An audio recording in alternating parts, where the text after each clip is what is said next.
Malayo na naman ang tingin. Bakit? Oh. Nag-iisip ka na naman.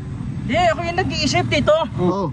Ako hirap na dyan sa ano, sa English na yan. Ako meron kasing subject sa English. Oo. Hanggang ngayon, hindi ako matututo. Eh, Oo, kaya ako hirap na hirap. Kaya ako yung naiiyamot dyan sa ating mga bayani. oh, Ba't bakit dapat naman eh? eh? Pinagtanggol nga tayo nun ah. Alin? Ano ba yan eh? Pinagtanggol tayo saan? Sa mga Amerikano. Sa Ay, mga na. dayuhan. Oo. Oh, kaya kasi ganito yun, napansin ko at napag-aralan ko habang ako yung nakatingin dito sa Sampaloc Lake. Oo. Kung pala tayo ay ano, di ba sinasakop tayo dati ng ibang lahi? Oo. Kung hindi nakialam yung ating mga bayani na yan, Ayan. Oo. ano mo, makinig kayo ha? Ano nangyayari? Ito, totoo yun. Kung hindi nakialam yung mga bayani na yan, di sana tayo ngay sinakop ngayon ng mga dayuhan. Oh. Sino ba yung mga dayuhan natin dati na yon? Mga Amerikano. Mga Amerikano. Oh.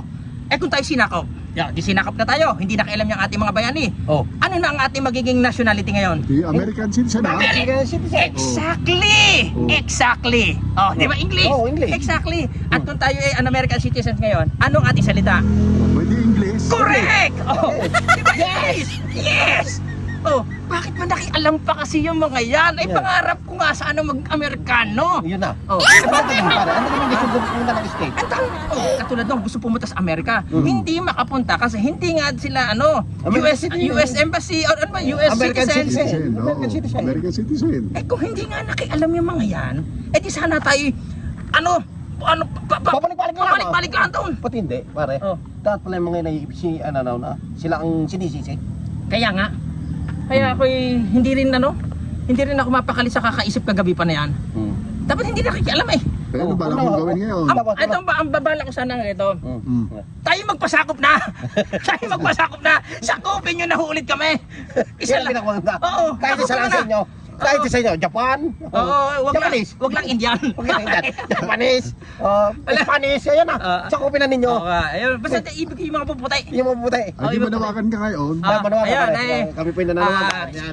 Paano ka, hindi ka marunong, Paano? hindi po pwedeng mananawagan at tatagalugin. Paano maintindihan ng mga dayuhan? Kung magayang ganito, syempre English. Hey. Ganito, ako tatali. Tatali, ikaw. Hey Joe. Yo. Hey, Joe, I just want to say, me, Filipino, We, Filipino. come here, Come here and conquer us. Tama ba tito? Paano ba dapat? May dadagdag ka. May dadagdag ka dito. Dadagdag ko. Idagdag mo tito. Wala akong maisip. Paano ba yung pag sasabihin yung adapt us. So, Ampunin. ha? Ampunin. Ampunin. Babysitter. Come here. And we Babysitter. Americani. Pwede na rin yun. Maintindihan na nila yun. Ayun. Thank you very much. Thank you very much. And Goodbye. see you. Pwede na kayo. Pwede na. Pwede na kayo. Ang mangyari ito, wala. kapag tayo sinakop na kayo, mababago na kayo ng pangalan mo. Hindi na Diego. Ano muna na ako? Magiging Mr. Jake. Wow. Oo. Ako naman, hindi na magiging Rude. Ano ang pangalan mo na? Ay, magiging Rody. Magiging Rody. Hindi ako Diego. Ayoko ng Jake. Ayan. So, excited na ako na kami ay masakop. And Adapt. hello, American Embassy. American and, problem. citizens. And welcome Philippines. Welcome and home. adopt as babysitter. Thank